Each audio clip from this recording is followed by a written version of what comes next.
is game time. Listen, I know I don't have the coffee today, so I'm just gonna have to sit down and talk to you guys without the coffee. Believe me, I'm just as upset about it as you guys are, all right? Just as upset. However, what are we gonna do? We're gonna complain? No. We're gonna make sure the camera angle is real nice. You guys get a nice clear view. And we're gonna have a nice conversation because it's gonna be something that I know for a fact you are extremely interested in. Obviously, if you clicked on this. But for the Crusadia boys, how do you create business from content, right? A lot of people don't actually understand how it works, especially, you know, people that really aren't around the internet. They're like, well, I'm assuming they just get paid from sponsorships or whatever. Of course, that's one way to monetize your content, but that's not the sovereign way. That's no difference than a very, very great corporate job, in my opinion. That is a rat race in itself, right? You get sponsorship deals. However, you're told you're allowed to say certain stuff. You're not allowed to say certain stuff. You could say this, don't say this. We want you to promote this, don't promote that. Your hands are tied. It's a golden handcuffs. It's no difference in a corporate company. Matter of fact, at least with corporate, you could probably get away with a lot more than if you're sponsored by a certain company because you're on their payroll. So there's certain things they're not going to be allowed to have because they're paying you. They're paying you for a service. And that means also there's certain things you can't say. That's not sovereign. The only way that I would ever care to make money in my life, and if you guys are new here, it's about making money while enhancing your soul by doing something that actually makes a difference in people's lives. Not just being like, all right, so I do 2 posts a month and I get paid X amount of dollars. Yeah, bro, that works. I don't do things that way. It's not the way we do things. For me, I care about the way that what I am putting out has to reflect that person's life extremely positively. So I give a shit. Do I have to give a shit? No, that's what most people in the online world don't give a shit. The only thing they care about is how much money can I make? Oh, can I scale? How can I do upsells? And screw that. I always thought in my head, well, what is money? Money's an exchange of value, which means I need to provide real value to people.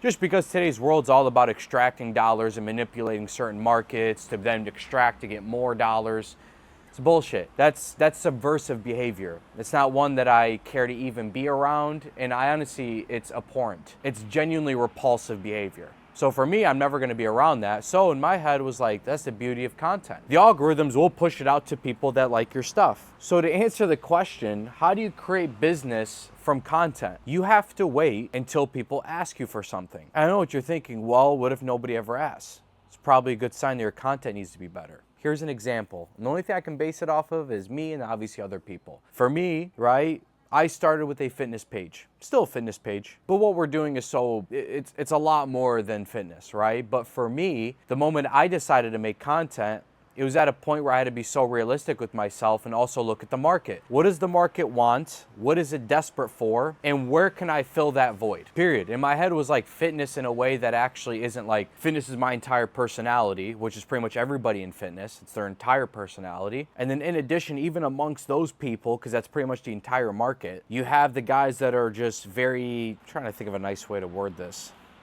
kind way. They're very analytical, and then you have the other side that is quite literally the opposite, where they're snorting pre-workout. And in my head, I'm like, well, there has to be to bridge the gap on both. Like, why aren't there any real human beings that have done this thing extremely well, but just know how to articulate it properly and in a way that you actually care to listen to, not feel like you have a homework assignment or that you're watching something that is genuinely rotting your brain? And so in my head, I'm like, it's crazy. There's so much room in between these two. Perfect for me. And so in my head, the way that I thought about my content was for one thing. You want to know what that one thing was? If I had to get somebody into shape with my life depended on it, with just my content, how would I do it? That's how I framed every single piece of content of what I should actually be putting out starting off, especially starting from zero. And when you do that over and over again, you know in your head, like, dude, there's so many things to fitness. So you can't actually even run out of ideas because there's training, there's aspects within training, there's different segments of training, there's sets, there's, well, how do you lift chest? How do I do this exercise? How do I set this up? How do I package this up? And then even within diet, you know, like times of the day to eat, there's so much. And then obviously even with mind frame and how you think of things and how do you push back through plateaus and injuries that you come across, all of it. So it's unlimited. So my head was like, I want this to be an encyclopedia for somebody to spam my page to be able to get into shape. just for my content alone. That's how I put together every piece of content. And guess what happened? Not even 6 months later, it was about 5 months after, and I think I'm actually even pushing it out a little bit. I think it was less, probably about 4 to 5 months after I started posting my first piece of content. I had someone reach out to me and say, please, can you put together a program for me? And then it was so funny. As soon as I got that text, I was like, holy cow, that is crazy. I had a bunch of people telling me, dude, you should make programs and sell them. I'm like, I'm not selling nothing until somebody asks for something for me to create for them. That is value.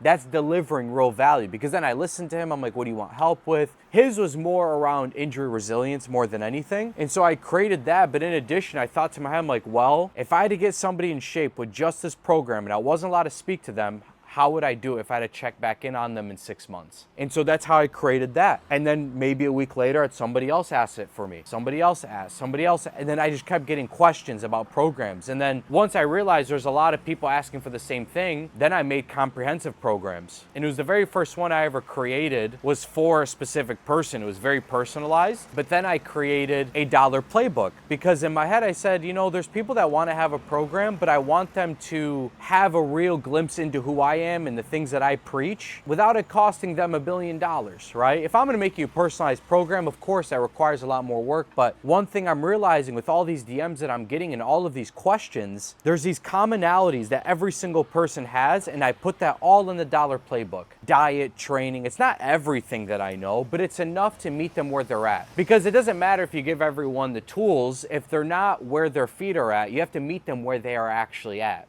and then bring them up along. But then I realized, I'm like, well, what if they want to take it up a notch? And that's when I started getting questions. I'm already kind of in decent shape. How do I get to that next level? And that's when I started making these programs. People asking me, I'm having problems with my shoulders. Hey, I can't grow my back. Dude, triceps, I have elbow pain. And then everyone started asking these questions. And then I started building out these products that people in my market was already asking me. This is the beauty of content. This is how you facilitate business with content. That is actually how I have every single one. You guys know I have programs on just the shoulder, just the back, arms, legs, food, chest, all the way down. Rinse and repeat. And then in addition, I have basically my $1 playbook that I just brought back, but pretty much like the entry level. It's not even entry level. There's a bunch of people that have been working out for a while that grow from it. They get better from it. But if they really want to dial it up, that's the point. If they're happy after the dollar, I'm not sitting there being like, you need this to be in.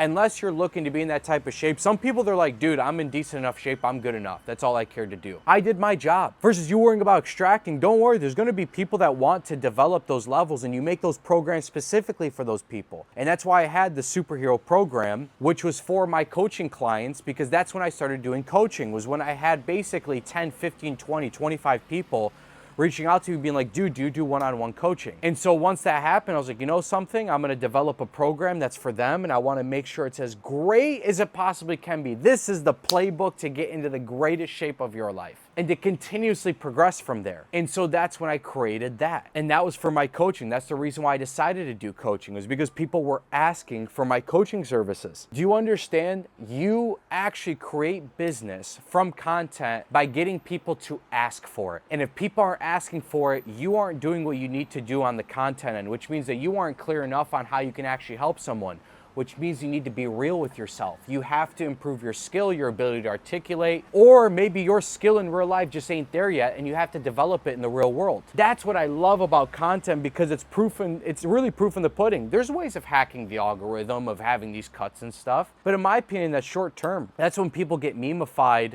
and they can make a bunch of money during that memification process, but they die out after. It's how it works. And if you're in this game for the long haul, for people like me that prove their competence, don't care to appear that, oh, I'm higher up than I actually am. I try to articulate exactly where I'm at, what I know. I'm honest about myself, about what I'm great at, and I'm honest about myself about what I suck at. I'm much better at telling myself what I suck at than what I'm good at. Probably like a lot of you guys watching. But this is actually how you create business from content. And that's how I was able to scale a low ticket product. That's how I was able to scale a high ticket product. If I wanted to, I could have scaled my coaching to extremely good money per month. And I'm not saying that to brag. I'm saying that to explain to you, to me, all I do is listen and then I replicate. But in my head, the people in my audience, the people that are on this page, don't want another coaching service. What they wanted was Crusadia. And that's how I developed Crusadia, is because I literally answered every single one of my DMs,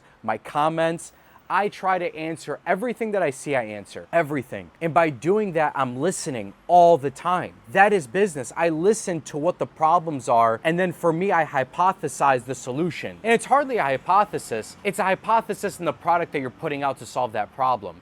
But from there, it's a lot of just tweaking. Okay, I need to make this better. Okay, let's remove this. Let's double down on this. And that's how you fine tune a product over and over again to where it's exactly what people are looking for. If you can make $1 from a product, then you can make 10. That means you can make 100, 1,000, 10,000, 100,000, 1 million, 10 million. And you just I know it sounds crazy what I just said, but 100 million, let's finish it off. 1 billion, you get what I'm saying. But real talk, that's how you constantly progress. And that means you have to constantly take what the field gives you and you have to make the proper adjustments to it. Anyways, that's it. That's how you create content in a way that facilitates business while growing at the same exact time, because people are going to want to be involved with who you are. It's your job to come through the cameras exactly as you are in real life.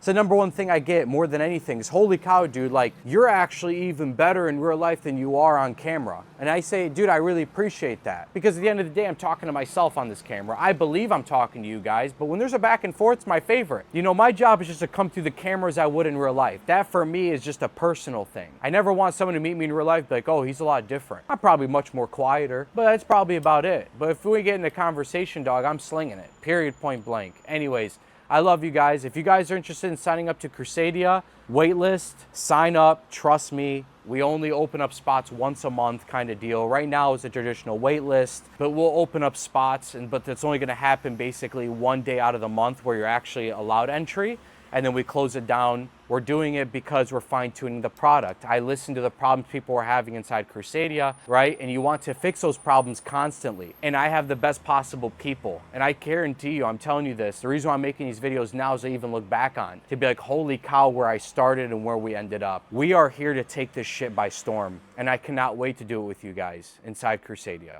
Crusadia Coded. I love you guys. From Uncle Rommy to the Natural Crusaders, I love you guys. Crusadia boys. Crusadia family, the country of Crusadia. I got your back for life. I love you guys. Uncle Rommy out. Peace.